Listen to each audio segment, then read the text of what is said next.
सुरुवात करूया राज्यातल्या काही महत्त्वाच्या बातम्यांनी।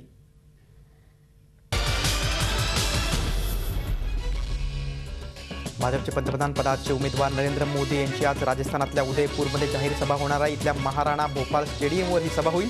सभेसाठी राजस्थान भाजपने जय्यत तयारी केली। राजस्थानच्या माजी मुख्यमंत्री वसुंधरा राजे शिंदे आणि इतर नेते या सभेत सहभागी होणार आहेत। झाशीमध्ये मोदींनी काँग्रेसचे युवराज राहुल गांधी आणि काँग्रेसवर तोडसूक घेतलं होतं, त्यामुळे आजच्या सभेत ते काय बोलणार याकडे साऱ्यांच्या नजरा लागल्यात।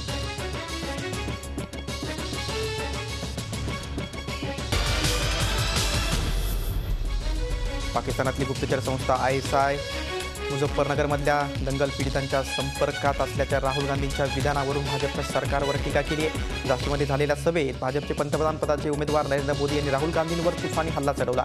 राहुल गांधी हे केवळ खासदार आहेत, त्यामुळे गुप्तचर संस्थेच्या अधिकाऱ्यांना नेमक्या कोणत्या हेतूने राहुल गांधींना माहिती दिली असा सवाल त्यांनी केला।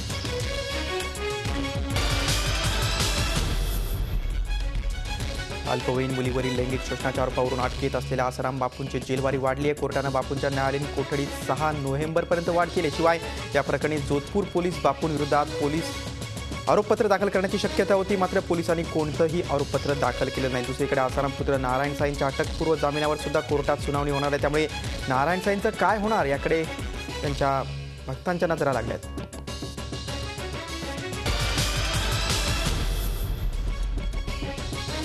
गुजरात पोलिसांच्या हातावर तुरी देऊन फरार झालेला नारायण साई विरारच्या आश्रमात लपून बसल्याच्या संशयावरून पोलिसांनी आसाराम बापूंच्या विरारच्या आश्रमावर धाड टाकली। विरारमधील कुंभारपाडा या गावातील आश्रमात नारायण साई नेहमी येत असल्याची माहिती गुजरात पोलिसांना मिळाली, त्यामुळे नारायण साई या आश्रमात लपून बसल्याचा संशय पोलिसांना होता। त्यावरून गुजरात पोलीस आणि विरार पोलिसांनी संयुक्तपणे कारवाई केली, मात्र आश्रमात कर्मचाऱ्यांव्यतिरिक्त अन्य कोणीही आढळून आलं नाही।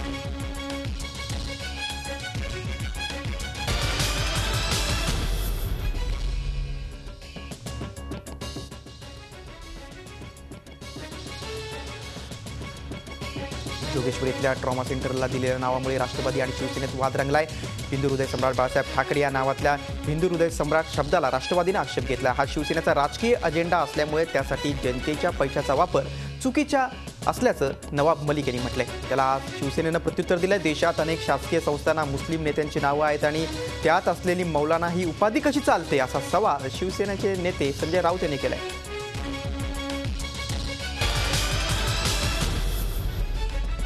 वसईसह ठाणे जिल्ह्यातील 5 लाख अनधिकृत बांधकामांवर 12 आठवड्यांच्या आत कारवाई करण्याचे आदेश मुंबई उच्च न्यायालयानं दिलेत। वसईतल्या अनधिकृत बांधकामासंदर्भात हरित वसई संरक्षण समितीनं 2007 मध्ये केलेल्या एका याचिकेवरील सुनावणी दरम्यान उच्च न्यायालयानं हे आदेश दिलेत। कोर्टाच्या आदेशामुळे ठाणे जिल्ह्यातल्या आणि वसईतल्या अनधिकृत बांधकामाचा मुद्दा पुन्हा एकदा ऐरणीवर आलाय।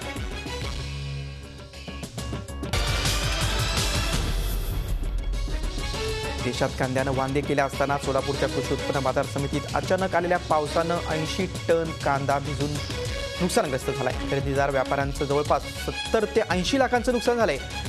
परगावावरून आलेल्या शेतकऱ्यांनाही त्याचा मोठा फटका बसलाय। नाशिकच्या लासलगाव कांदा बाजारानंतर राज्यात सोलापूरच्या कृषी उत्पन्न बाजार समितीत दररोज होत असलेल्या कांदा बाजाराचं नाव घेतलं जातं। या बाजारात जवळपास 3000 ते 4000 टन कांदा विक्रीसाठी येतो।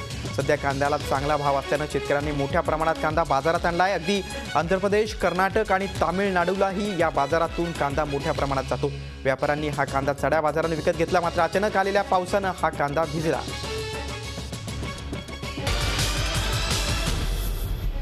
राज्यामध्ये कांद्याची साठेबाजी होत असल्यामुळे भाव भडकल्याचा केंद्रीय वाणिज्य मंत्री आनंद शर्मांचा दावा राज्याच्या मुख्यमंत्री उपमुख्यमंत्र्यांनी स्पष्ट शब्दात खोडून काढलाय।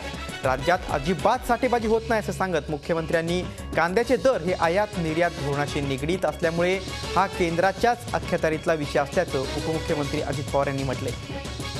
जिल्ह्यात अचानक आलेल्या पावसानं भात शेतीचं मोठ्या प्रमाणात नुकसान झालं। यंदा रायगड जिल्ह्यात तांदळाचं उत्पादन चांगलं झालं होतं, मात्र काल अचानक आलेल्या अतिवृष्टीनं भात शेतीला दणका बसला। गेली 4 वर्ष कालवा बंद असल्यामुळे फक्त पावसाच्या पाण्यावर भात शेती होती। वर्षातून एकदाच घेतल्या जात असलेल्या या पिकासाठी कर्जही काढली गेली आहेत, मात्र अचानक आलेल्या या पावसानं शेतकऱ्यांच्या तोंडचं पाणी पळवलंय। सुगीचे दिवस असल्यामुळे कृषी उत्पन्न बाजार समितीनं सुद्धा भाताला चांगला भाव जाहीर करून खरेदीची तयारी केली होती, मात्र आता या स्थितीत भात पीक येणार नाही असं म्हटलं जातंय।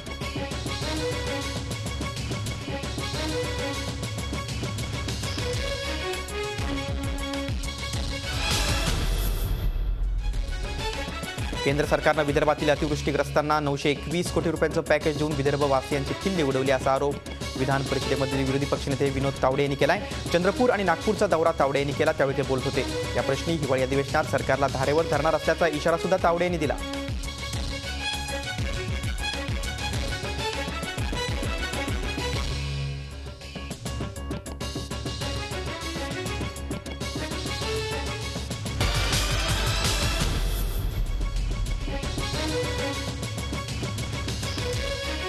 पुण्यात PMPMLच्या बसनं अचानक पेट घेतला. एका कारची धडक बसला लागली आणि त्यानंतर CNG टँकला आग लागली. त्यानंतर संपूर्ण बस जळून खाक झाली. शिवाजीनगरमधील सिमला चौकात ही घटना घडली. त्यात कुणालाही इजा झाली नाही. मात्र ऐन संध्याकाळच्या वेळी रस्त्यावरील वाहतूक ठप्प झाली होती.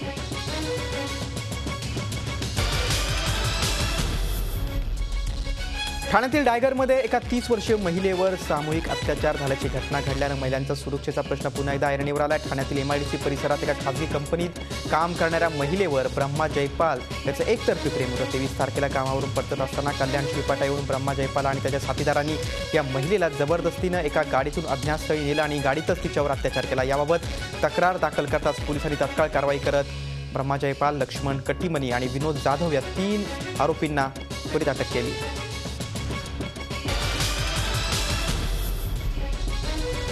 वाहन चोरून त्याची भंगारमध्ये विक्री करणारा आरोपी पांडुरंग घाडगेच्या घरातून जप्त करण्यात आलेल्या साहित्याची तपासणी सुरूच आहे. या गाड्यांचे चेस आणि इंजिन नंबरवरून वाहनांच्या मूळ स्थानाचा शोध घेतला जातोय. या वाहन चोरी प्रकरणात पांडुरंग घाडगे आणि त्याची मुलं सहभागी असल्याचं आतापर्यंत तपासात समोर आले. मात्र या प्रकरणात आणखी कोण आरोपी आहेत याचाही शोध सुरू आहे. वाहन चोरी प्रकरणात सक्रिय असणारे हे रॅकेट कधी उद्ध्वस्त होणार असा सवाल विचारला जातोय.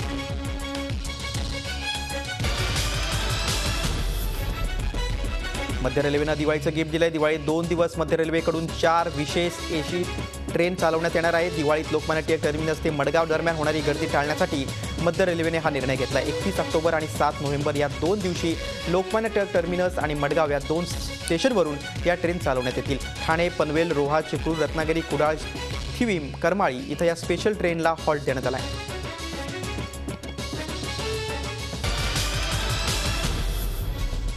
दूध भेसळ करणाऱ्या डेअरी विक्रेत्यासह 7 जणांना 2 वर्षाची सश्रम कारावासाची शिक्षा आणि 10,000 रुपयाचा दंड पिंपळगाव न्यायालयानं ठोठावलाय. तसंच 6 विक्रेत्यांना 2 वर्ष शिक्षा आणि 1,000 रुपयाचा दंड ठोठावण्यात आलाय. वर्षभरापूर्वी प्रभात डेअरीच्या परिसरात दूध भेसळ होत असल्याचं अन्न व औषध प्रशासनानं उघडकीस आणलं होतं आणि त्याविरुद्ध गुन्हा दाखल केला होता. या खटल्याचा निकाल देताना एकूण 7 आरोपींना कारागृहात पाठवल्यानं दूध भेसळीला चाप बसणार आहे.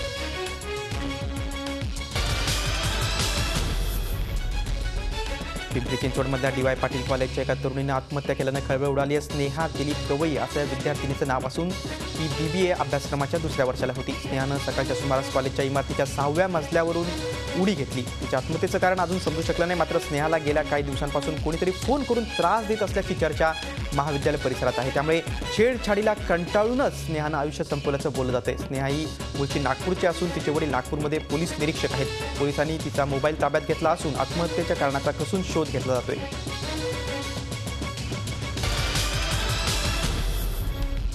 कोल्हापुरात नागाळ पार्क इथे राहणाऱ्या निवृत्त पोलीस अधिकाऱ्याच्या घरातच चोरी झाल्याचा धक्कादायक प्रकार उघडकीस आलाय. निवृत्त पोलीस अधिकारी सुहास कुंभार आणि त्यांची पत्नी शकुंतला कुंभार हे बाहेरगावी गेल्यानंतर हा सगळा प्रकार घडला. चोरट्यांनी खिडक्यांचे ग्रिल कापून घरात प्रवेश करून 1 लाख रुपये किमतीचे रोख रक्कम आणि ऐवज लंपास केलाय. यामध्ये 20,000 रुपये रोख, 1.5 तोळ्याची चैन, लहान मोठ्या सोन्याच्या अंगठ्या आणि अन्य चांदीच्या दागिन्यांचा समावेश आहे.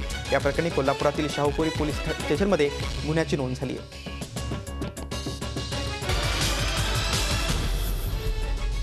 तरुणांना शिवचरित्राचं नित्य स्मरण व्हावं आणि महाविद्यालयीन मुलामुलींना त्याचं महत्त्व कळावं यासाठी ठाण्याचे पालकमंत्री गणेश नाईक यांनी जीवनधारा या संस्थेच्या वतीनं राजश्री शिवबा विचार प्रसारक मंडळ आणि छत्रपती शिवाजी महाराज क्रीडा मंडळ यांच्या सहयोगानं शिवगौरव महोत्सव या कार्यक्रमाचं आयोजन केलंय. हा सोहळा ठाण्यातील सेंट्रल मैदानात पार पडतो. यावेळी शिवचरित्राला उजाळा देणारे कार्यक्रम, प्रदर्शन आयोजित करण्यात आलेत. या कार्यक्रमाचं खास वैशिष्ट्य म्हणजे शिवशाहीर बाबासाहेब पुरंदरेंचं मार्गदर्शन आणि मंगेशकर कुटुंबियांची उपस्थिती राहणार आहे आणि गाण्याचा आनंद सुद्धा ठाणेकरांना मिळणार आहे.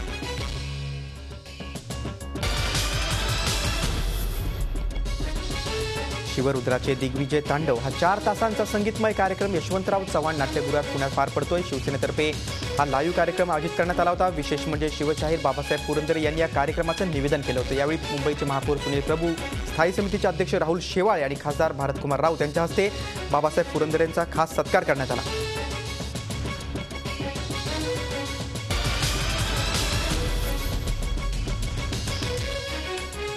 चला आरोग्यासाठी टोल विरोधासाठी असं ब्रीद वाक्य घेऊन आज सकाळी 1000हून अधिक कोल्हापूरकर रस्त्यावर उतरले.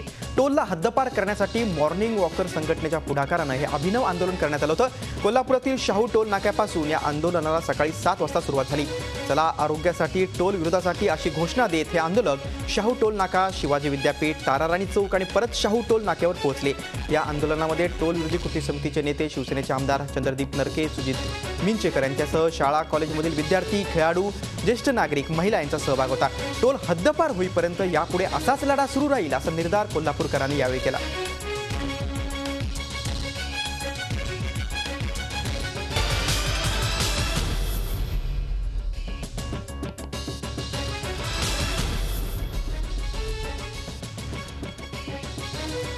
पूर्व जपान भूकंपाने हादरला. या भूकंपाची तीव्रता रिश्टर स्केलवर 7.1 इतकी होती. या भूकंपामुळे समुद्रात 30 मीटर उंचीच्या लाटा उसळल्या. या लाटांमुळे फुकुशिमा आण्विक प्रकल्पाला कोणत्याही प्रकारचा धोका नसल्याचं जपान सरकारनं स्पष्ट केलंय.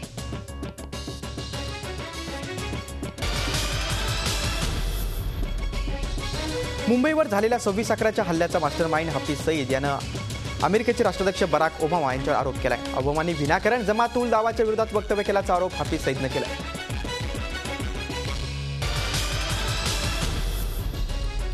ब्राझीलच्या रिओ डी जेनेरियोमधील झोपडपट्टीत झालेल्या गोळीबारात 7 लोकांना जीव गमवावा लागलाय. ड्रग्ज माफियाने हा अंधाधुंद गोळीबार केला आणि यात 7 जणांचा मृत्यू झालाय.